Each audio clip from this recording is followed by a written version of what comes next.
नमस्कार, मुद्दे की बात में आपका स्वागत है। मैं हूं स्नेहलता। जहां आज सबसे पहले बात होगी जिन्ना के उस जिन की जो फिर से बाहर निकलता दिखाई दे रहा है। कुछ दिन पहले ही अखिलेश यादव ने अपनी जनसभा में जिन्ना का जिक्र करके सियासी माहौल की तपिश बढ़ा दी थी। वहीं आज भी अखिलेश यादव ने प्रेस कॉन्फ्रेंस की, जहां पर जिन्ना पर सवाल पूछे गए तो जवाब उन्होंने साफ साफ दे दिया कि जो कुछ भी उन्होंने कहा वो उसी पर कायम है। इसके बाद भाजपा अखिलेश यादव पर हमलावर हो गई है।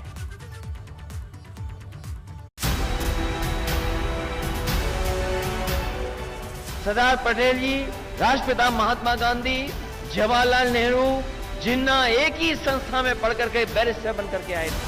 समाजवादी पार्टी के राष्ट्रीय अध्यक्ष का वक्तव्य सुन रहा था।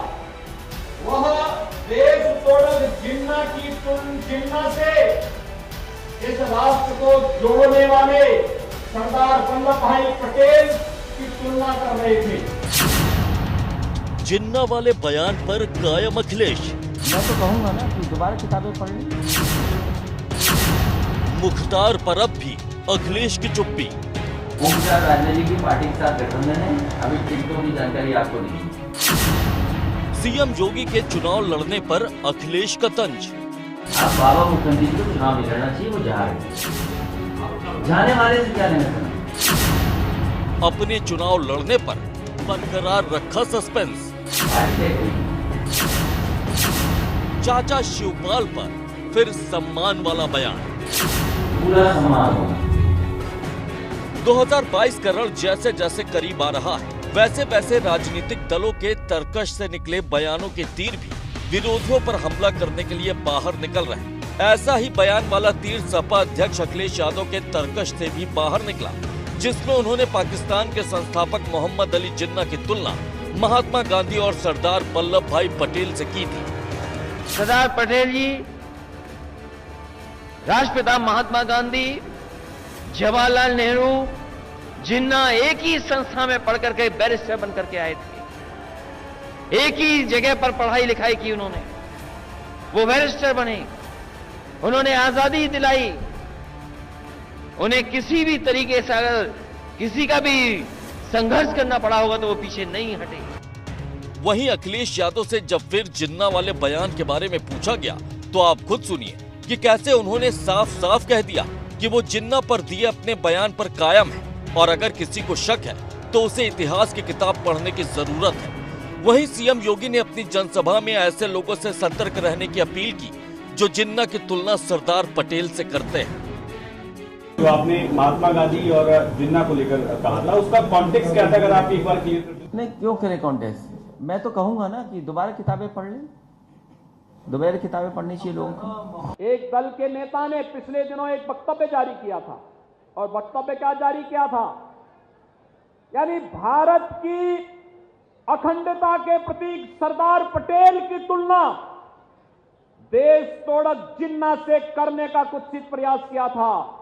इस प्रकार के शर्मनाक और निंदनीय बयानों को पूरे प्रदेश को खारिज करना चाहिए। अखिलेश यादव के जिन्ना पर दिए बयान को लेकर भाजपा प्रदेश अध्यक्ष स्वतंत्र देव सिंह ने भी ट्वीट किया और अखिलेश यादव पर बड़ा तंज कसा। स्वतंत्र देव सिंह ने ट्वीट में लिखा है कि जिन्ना के प्रति प्रेम अभी अटूट है। अखिलेश यादव जी, इतिहास की किताबें हिंदुस्तान की पढ़नी है या पाकिस्तान की?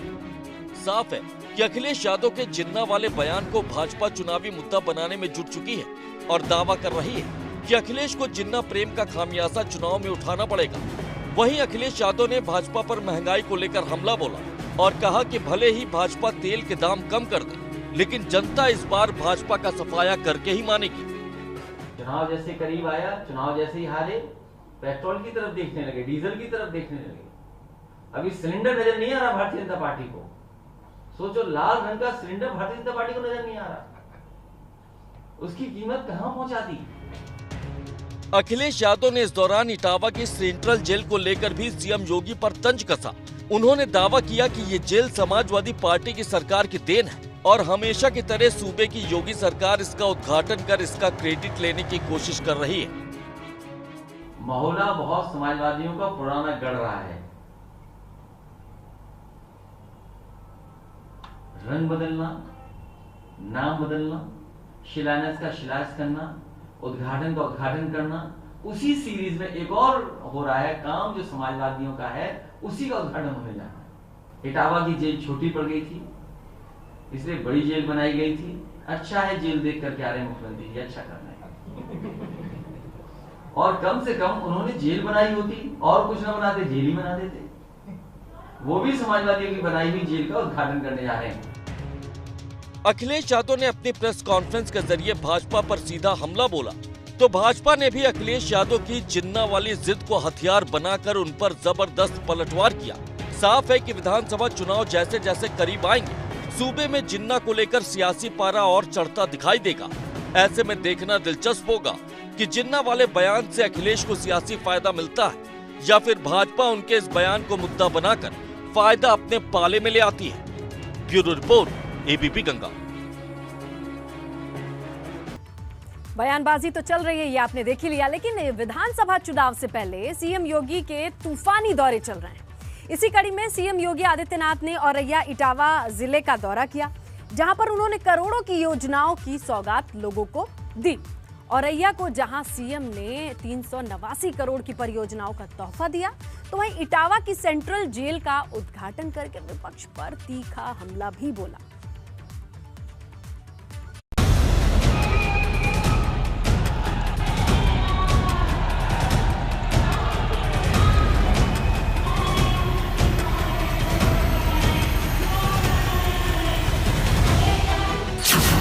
सीएम योगी के ताबड़तोड़ दौरे जारी।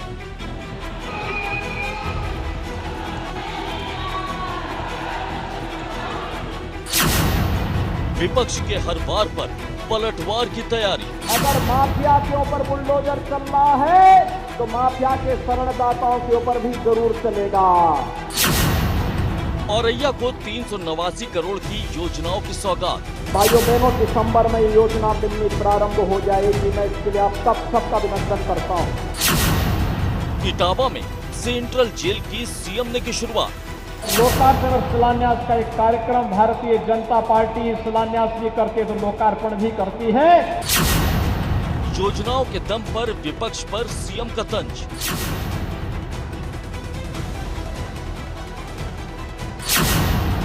विपक्ष के आरोपों के खिलाफ सीएम का ऐलान जंग। इस चुनाव में भी उनको घर में ही दुख के रहने की आवश्यकता है, उनको घर में ही दुख पा देना। विधानसभा चुनाव में कुछ ही दिन का वक्त बाकी है और जिस तेजी के साथ चुनाव का वक्त करीब आ रहा है, सीएम योगी आदित्यनाथ के दौरे भी उसी रफ्तार में बढ़ते जा रहे हैं। शनिवार को भी सीएम योगी के दौरों का सिलसिला जारी रहा, जहां पहले वो औरैया पहुंचे और यहां पर उन्होंने औरैया जिले के विकास के लिए 389 करोड़ की परियोजनाओं का शिलान्यास और उद्घाटन किया। सीएम योगी ने इस दौरान औरैया में मौजूद लोगों को संबोधित भी किया और विपक्ष पर सीधा हमला बोला। सीएम योगी ने दावा किया कि उनकी सरकार प्रदेश के गरीबों के साथ खड़ी है और उनकी सहूलियत के लिए सारे काम किए जा रहे हैं।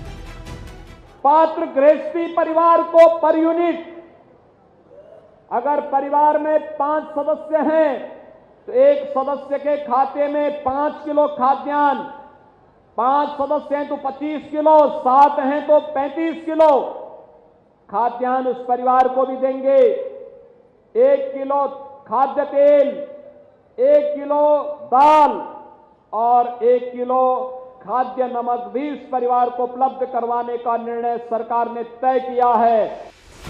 इस दौरान इशारों ही इशारों में सीएम योगी ने समाजवादी पार्टी पर हमला भी बोला और आरोप लगाया कि तमाम विपक्षी दल अब माफियाओं से दोस्ती कर रहे हैं ताकि आने वाले चुनाव में इससे फायदा ले सके। वहीं उनकी सरकार माफिया राज पर बुलडोजर चला रही और यही वजह है कि आज तमाम माफिया बदमाश तलाकों के पीछे हैं। पहले होड़ लगती थी इस बात को लेकर के किन माफियाओं को कौन कितना अपने गले में लगा करके इनके माध्यम से राजनीतिक रोटी सेंकी जाए। आज सबको मालूम है अगर माफिया के ऊपर बुलडोजर चल रहा है तो माफिया के शरणदाताओं के ऊपर भी जरूर चलेगा। औरैया के बाद सीएम योगी सीधे इटावा पहुंचे, जहां पर उन्होंने इटावा की नई सेंट्रल जेल का उद्घाटन किया। सीएम योगी ने इस दौरान एक बार फिर से विपक्ष पर हमला बोला। सीएम योगी ने दावा किया कि उनकी सरकार में जिन कार्यों का शिलान्यास किया गया उसका उद्घाटन भी किया जा रहा है। वहीं सीएम योगी ने यह भी आरोप लगाया कि कोविड काल में भाजपा लोगों की मदद कर रही थी, जबकि तमाम विपक्षी दल आइसोलेशन में थे। लोक कल्याण की, आम जन के विकास से जुड़ी हुई परियोजनाएं आगे बढ़ती हैं तो भाइयों बहनों, इसका लोक जीवन में, प्रत्येक नागरिक के जीवन में कई गुना लाभ देखने को मिलता है। और इसलिए शुभ मुहूर्त में शिलान्यास भी होता है, शुभ मुहूर्त में लोकार्पण भी होता है। और लोकार्पण और शिलान्यास का एक कार्यक्रम भारतीय जनता पार्टी शिलान्यास भी करती है तो लोकार्पण भी करती है। व्यवस्था देखने के लिए हमारे दोनों विधायक, हमारे माननीय सांसद पूरी मेहनत से जिला प्रशासन के साथ, हेल्थ वर्कर्स के साथ, कोरोना वॉरियर के साथ मिलकर के पूरी ईमानदारी के साथ जनता जनार्दन की सेवा कर रही थी। लेकिन दूसरे दलों के लोग होम आइसोलेशन में थे। होम आइसोलेशन में जो आपके संकट के समय में घर में बैठ करके दुबक जाए तो चुनाव में भी उनको घर में ही दुब के रहने की आवश्यकता है, उनको घर में ही दुबका देना। विधानसभा चुनाव से पहले सीएम योगी के दौरे तूफानी अंदाज में जारी है, जिसके जरिए एक ओर जहां वो तमाम जिलों को परियोजनाओं की सौगात दे रहे हैं, तो दूसरी ओर वो बेहद तल्ख अंदाज में विपक्ष पर हमले बोल रहे हैं। सीएम योगी की कोशिश है कि विधानसभा चुनाव आने तक तमाम सरकारी योजनाओं का फायदा आम लोगों तक पहुंच सके, ताकि इसका फायदा आने वाले चुनाव में सीधे तौर पर भाजपा को।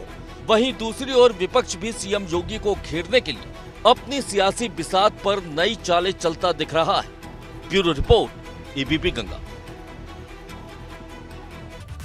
और योगी सरकार ने 1 करोड़ 6 लाख से ज्यादा अभिभावकों को तोहफा दिया है, जिसके तहत सरकारी स्कूल में पढ़ने वाले बच्चों के अभिभावकों के खाते में 1100 की रकम सीधे ट्रांसफर की गई, जिसका इस्तेमाल अभिभावक बच्चों के स्कूल यूनिफॉर्म, जूते मोजे, स्वेटर खरीदने के लिए कर सकते हैं। योगी सरकार ने डायरेक्ट ट्रांसफर बेनिफिट के तहत ये रकम सीधे अभिभावकों के खातों में भेजी है, ताकि वो अपने मन के मुताबिक बच्चों के लिए ये जरूरी सामान खरीद सके। वहीं आम आदमी पार्टी ने योगी सरकार के इस कदम पर निशाना साधा है।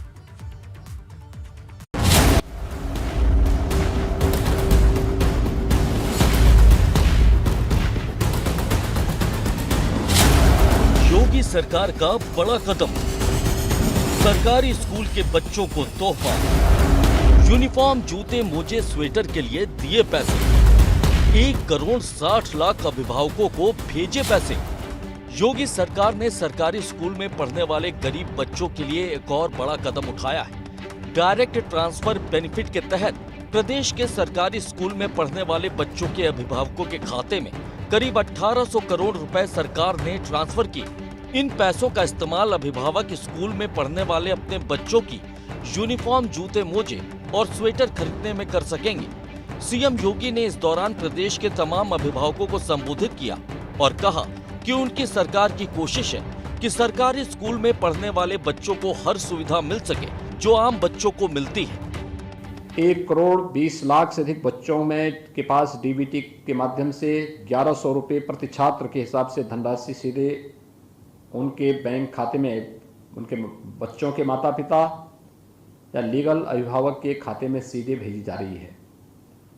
शेष जो बच्चे हैं, लगभग 60 लाख बच्चे, इन सभी बच्चों के अभिभावकों के भी बैंक अकाउंट के सत्यापन की कार्रवाई, आधार से उसे लिंक करने की कार्रवाई ये प्रचलित है और मुझे विश्वास है कि बहुत शीघ्र इस धनराशि को भी हम उनके बैंक अकाउंट में भेजने में हमें सफलता प्राप्त होगी। अब आपको ये भी बताते हैं कि सीएम योगी ने जो पैसे भेजे हैं उसे किस हिसाब से अभिभावकों को भेजा गया है और उससे अभिभावक क्या क्या खरीद सकते हैं। सरकार की ओर से अभिभावकों को 1100 रुपए भेजे गए। 1 करोड़ 60 लाख अभिभावकों को रकम सीधे खाते में भेजी गई। योगी सरकार ने करीब 1800 करोड़ रुपए सीधे ट्रांसफर किए। बच्चों के 2 जोड़ी यूनिफॉर्म के लिए 600 रुपए भेजे गए, 1 स्वेटर के लिए 200 रुपए, 1 जोड़े जूते और 2 जोड़े मोजे के लिए 125 रुपए और स्कूल बैग के लिए 175 रुपए ट्रांसफर किए गए। पहले योगी सरकार बच्चों के लिए ये सारे सामान खुद खरीद कर स्कूल भिजवाती थी, लेकिन इसमें दिक्कतें होती थी। कई बार स्कूल यूनिफॉर्म का छोटा बड़ा होना, जूते का छोटा बड़ा होना परेशानी की वजह बनता था, जिसके बाद योगी कैबिनेट ने इसका पैसा सीधे अभिभावकों के खाते में भेजने का फैसला किया और इसी के तहत तमाम अभिभावकों के खाते में पैसे ट्रांसफर किए गए। वहीं सीएम योगी ने कहा कि उनकी सरकार की योजना का ही असर है कि आज स्कूल में बच्चे यूनिफॉर्म में तैयार होकर जाते हैं, जबकि पिछली सरकारों ने ऐसा कुछ नहीं किया। क्योंकि भारत सरकार के द्वारा स्कूली शिक्षा के लिए जो 17-18 में जो लागू 70 इंडिकेटर्स का जो परफॉर्मेंस ग्रेडिंग इंडेक्स थे, वह जिसमें उत्तर प्रदेश पहले पीछे हुआ करता था, बहुत पीछे हुआ करता था, लेकिन 17-18 में लागू हुआ और तीसरे वर्ष उत्तर प्रदेश देश के अंदर नंबर 1 पर आ जाता है। यानी जो परिवर्तन हुए हैं, परिवर्तन का परिणाम है। वहीं जहां सीएम योगी ने बच्चों के अभिभावकों के खाते में सीधे पैसे ट्रांसफर किए, तो दूसरी ओर विपक्ष ने इस पर सियासत शुरू कर दी। आम आदमी पार्टी के यूपी प्रभारी संजय सिंह ने ट्वीट कर योगी सरकार पर हमला बोला और आरोप लगाया कि इसके पहले योजना में भ्रष्टाचार किया जा रहा था। संजय सिंह ने लिखा कि भ्रष्टाचार की स्वीकारोक्ति। जब आम आदमी पार्टी ने खुलासा किया कि बच्चों के स्वेटर, स्कूल ड्रेस, बैग, जूता, मोजा की खरीद में भ्रष्टाचार किया गया है, तब सरकार की विदाई के वक्त आदित्यनाथ जी को याद आया कि पैसा सीधे माता पिता के खाते में भेजा जाए। एक और सीएम योगी अभिभावकों के खाते में सीधे पैसे ट्रांसफर कर अपनी सरकार का बखान कर रहे हैं, तो वहीं आम आदमी पार्टी उनके इस कदम को पहले हुए भ्रष्टाचार पर पर्दा डालने की कोशिश करार दे रही। साफ है कि चुनावी मौसम में आरोप प्रत्यारोप का ये दौर तो ऐसे ही चलने वाला है। हालांकि इसका फायदा किसे मिलता है, ये तो विधानसभा चुनाव के नतीजों से ही साफ हो पाएगा। Bureau report, ABP Ganga.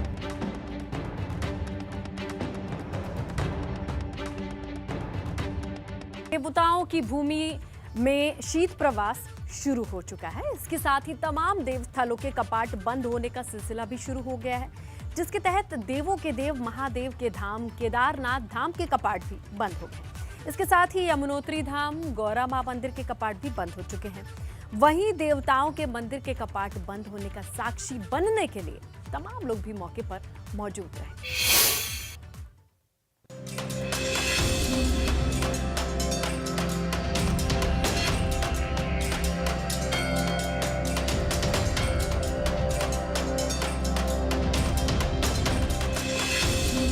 बंद हुए केदारनाथ धाम के कपाट।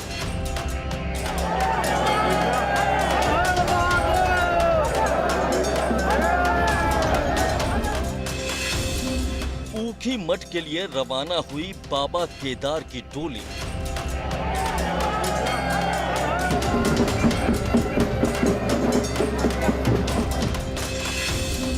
कपाट बंद होने के साक्षी बने सैकड़ों लोग।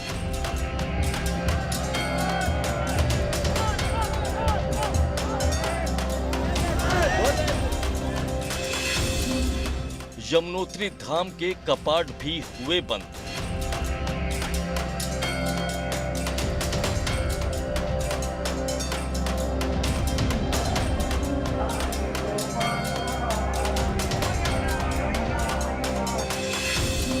मां गौरा के कपाट भी शीतकाल के लिए हुए बंद।